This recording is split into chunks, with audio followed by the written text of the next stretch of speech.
कौन होगा आइंदा आम इंतखाबात का निगरान?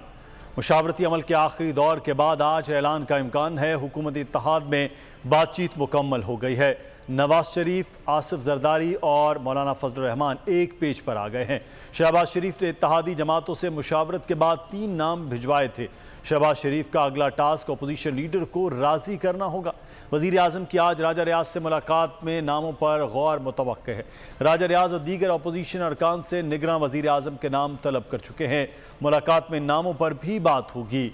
ऊँट किसी करवट बैठने की सूरत में बड़े ऐलान का भी इम्कान जाहिर किया जा रहा है। आपको एक रिपोर्ट दिखाते हैं, फिर मजीद बात होगी निगरान हुकूमतों के मामले और आइंदा इलेक्शन की सूरत हाल पर। नवाज शरीफ मान गए, जरदारी ने भी हाँ कह दी, फजलुर रहमान की रजामंदी भी मिल गई। शहबाज शरीफ ने मिशन निगरान वज़ीर आज़म का पहला पड़ाव पार कर लिया। इत्तेहादियों के साथ बैठक पर बैठक, मुशावरत पर मुशावरत, कई नामों पर बात हुई, कई शख्सियत की छानबीन की गई। जराये के मुताबिक PDM के बड़ों को 3 नाम भिजवाए गए थे। आला क़यादत ने आला सतह पर सुलह मशवरे के बाद नाम फाइनल कर लिया। शहबाज शरीफ का अगला टास्क अपोजिशन लीडर को जादू की झप्पी डालना है।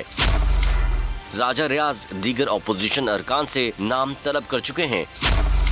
वज़ीर आज़म और अपोजिशन लीडर की मुलाकात में नामों पर बात होगी। ऊँट किस करवट बैठेगा, सूरत हाल मुशावरत के बाद वाज़ेह होगी।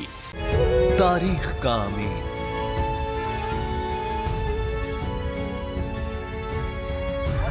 आजादी की अलामत,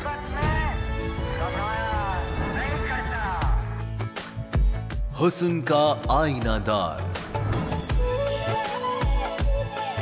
फिक्रो नजरिए की अक्कास, सरफराजी का गवाह, यानी हम सबका निगहबान पाकिस्तान।